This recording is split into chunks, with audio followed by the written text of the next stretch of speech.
İşte gep kılaylı, hürmetli vatandaşım. Vaziyetini görüp atsız, dakikasıyla özgürüp atkan vaziyetini görüp atsız. 10. ayının 1. günü esa qaydı bu iti Şangangda. Cumhuriyet Halk Cumhuriyeti kurulğanlığının bayram günü yaki tantana bilen ötküzülgen şundaq bir bayramını tebrikleşi gerek.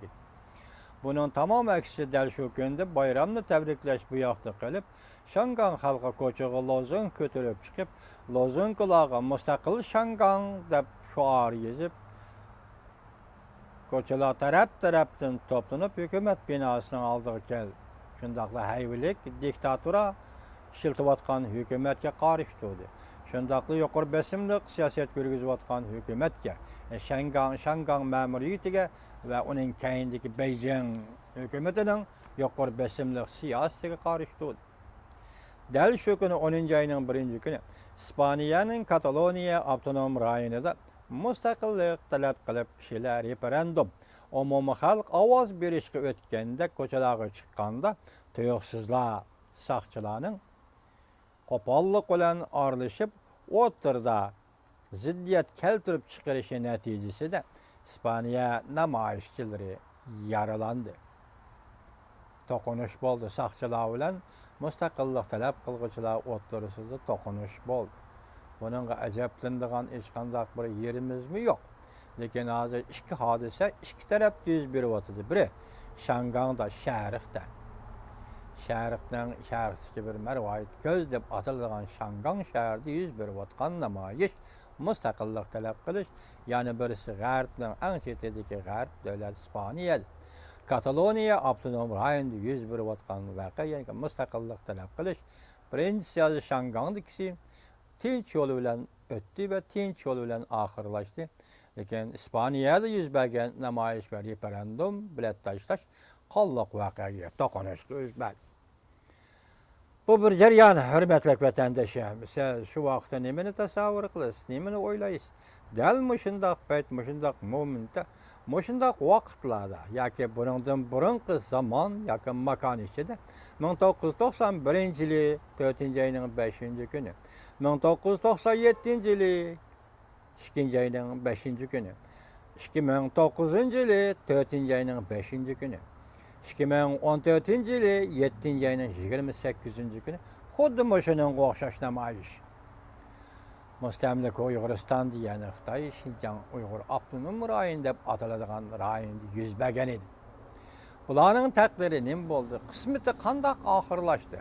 Bu harakatlarning hammasini, bu inqiloblarning hammasini Xitoy hukumati rahmsizlik bilan bosdi. Masalan, barin yuz bergan voqeada beshikdagi bolalar o'q chiqadi.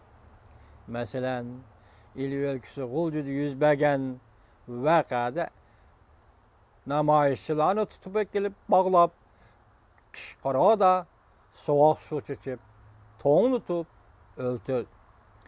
2009-yili Urumchida yuz bergan voqeada yoki inqilobda hozir Govingoyning pash qilishicha 500 odam tirik ko'mildi dedi. 21 yoshlik bir yigitning bo'rigi elib olindi, jigiri elib olindi, o'tlari ichbog'i elib setildi dedi. Demak, Uyg'urlar shu qismat, shu taqdirga yo'liqdi. Endi Şangangda yuz bergan bugungi namoyish tinch yo'l bilan o'tdi.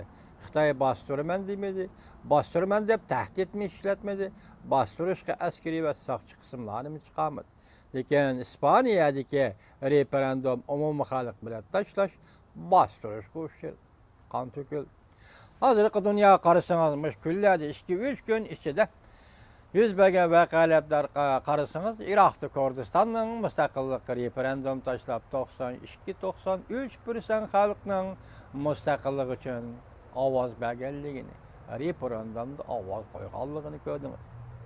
Endilik İspaniyada bu xuddi shuning o'xshash 90% dan ortiq odamning mustaqillik uchun bilet tashlaganlik, ovoz berganlik, referendum qatnashganligini ko'rdingiz. Ondan keyin Şangangda bo'layotgan ishlarning o'zi davomlashyapti, hargiz to'xtab qolgani yo'q. Biz sizlarga orada to'liq yetkazamiz.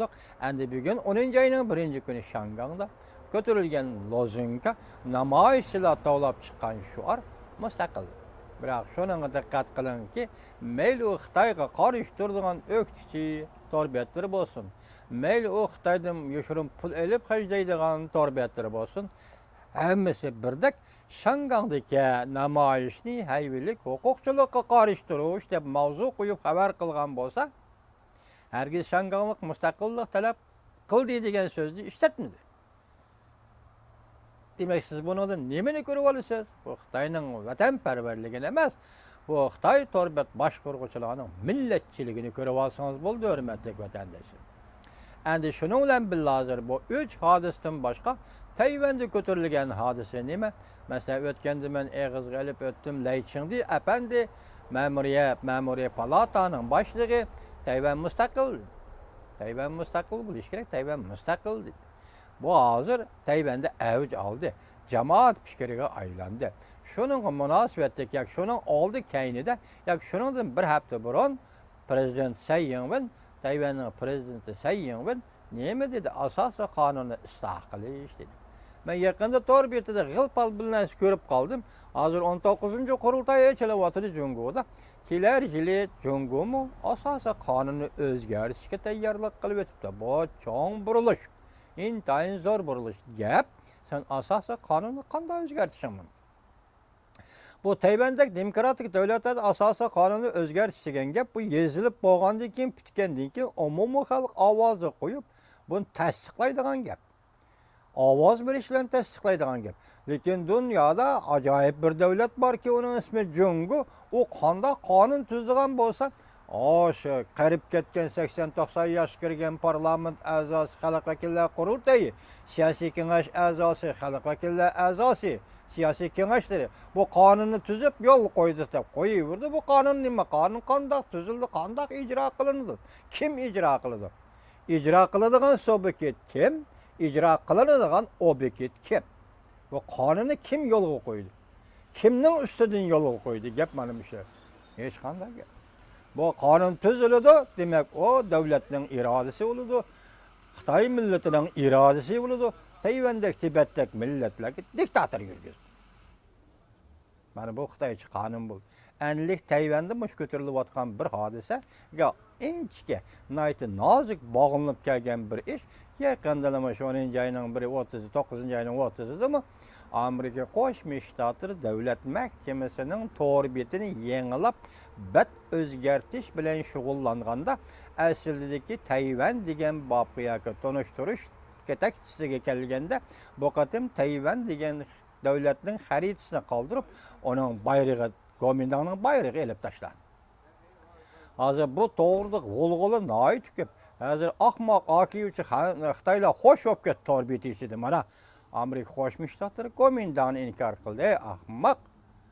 Enchkiliklar o'ylab baq. Bu mening tahlilim. Davlat mahkamasining torbetida bir nima deyilgan yo'q. Mening tahlilim Tayvanda ketayotgan fikr ikki. Biri Jungoni qo'g'lib o'tish. Junhua Mingo degan ismni qo'g'lib o'tish. Faqat Tayvanni elib qilish. Tayvan Gunhago. Tayvan Cumhuriyeti degan ep qilish degan narsani mushuni ta'kidlayapti Tayvanda. Hey, ahmoq.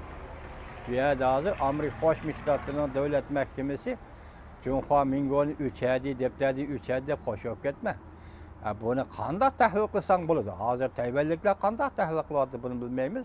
Lekin hozir Shangang, Kataloniya o'lkasi avtonom rayonining mustaqillik talab qilishi, Shangangning mustaqillik talab qilishi, Kurdistonning mustaqillik talab qilishi ergishib, Osiyoda, Tayvanda o'zgarish bo'lyapti.